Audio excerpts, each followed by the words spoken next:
اب زندوں کی زمین سے جو کاٹ ڈالا جاتا ہے وہ فوت ہی ہوتا ہے، وہ نہ کہ بے ہوش ہوتا ہے۔ میرے لوگوں کے سبب سے اس پر مار پڑی۔ یہاں جناب یسایہ بالکل دو ٹوک بات بتا رہے ہیں کہ وہ زندوں کی زمین سے کاٹ ڈالا گیا نہ کہ بے ہوش ہوا۔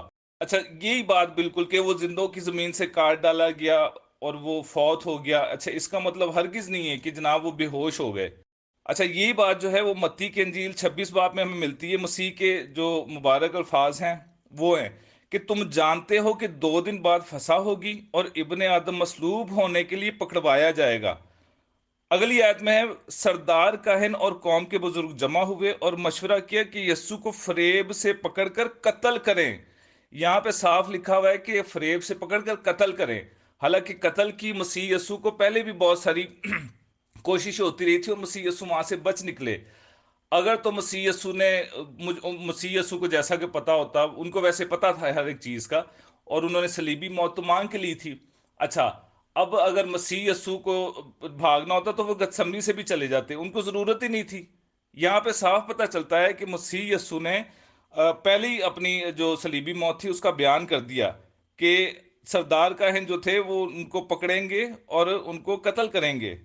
اچھا پھر لوکا کی انجیل 24 باب اس کی 46 آیت میں، اور ان سے کہا یوں لکھا ہے کہ مسیح دکھ اٹھائے گا اور تیسرے دن مردوں میں سے جی اٹھے گا۔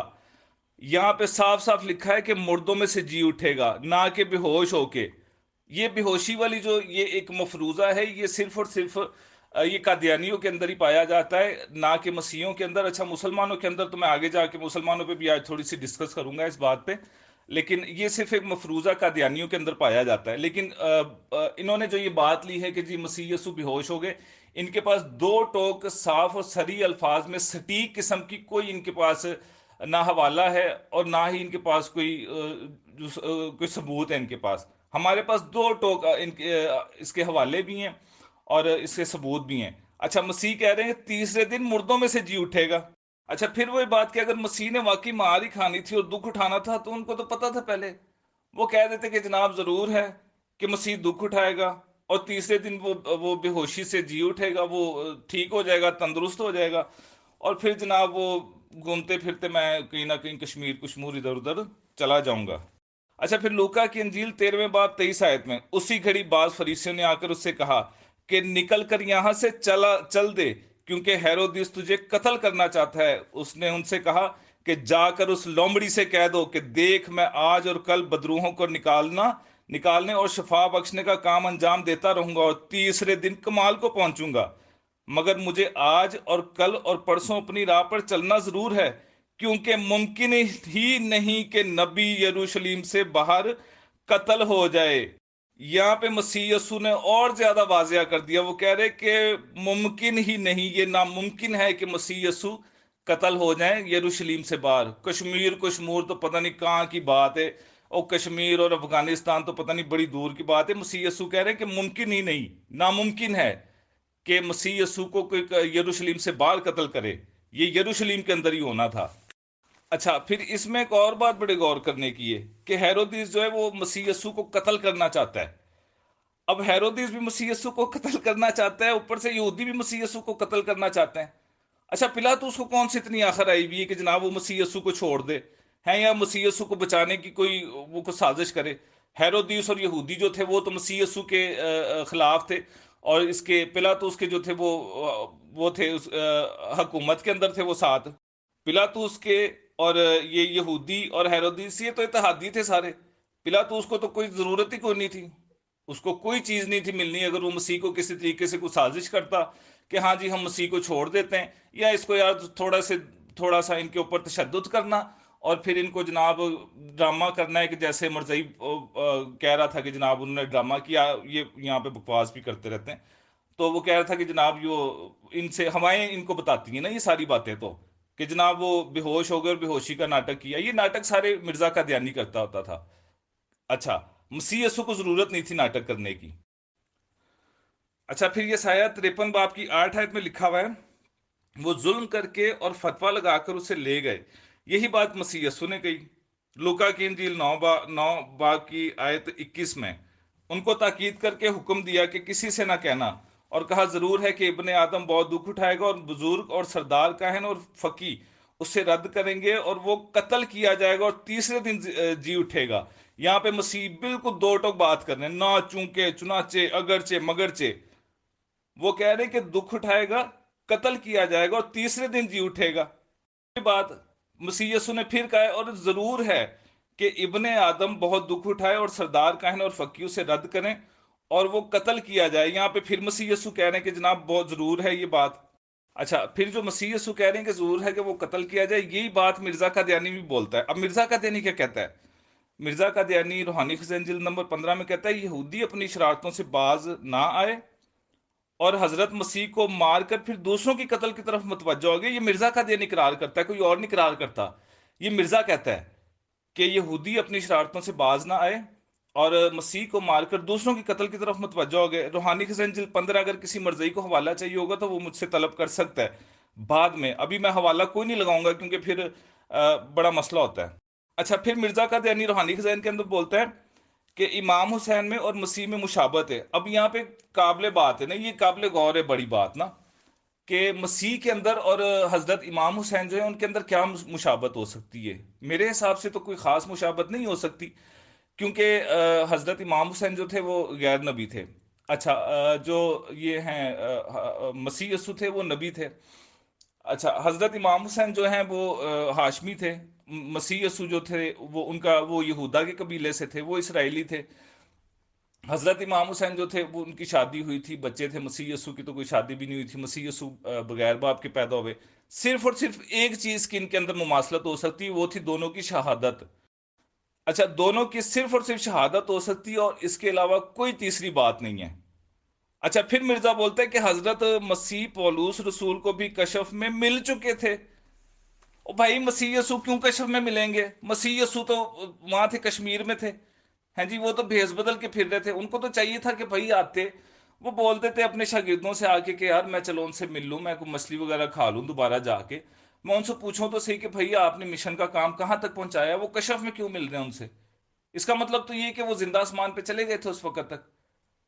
اچھا، کشف میں ملنے کی بھی یہ تھیوری جو ہے مرزا قادیانی نے جو حوالہ دیا وہ بھی حوالہ غلط ہے۔ میں کسی کوئی حوالہ اگر مجھ سے مانگے گا تو میں اس کو دوں گا یہاں پہ حوالہ، جہاں پہ مرزا نے حوالہ لکھا ہے وہ بھی غلط ہے۔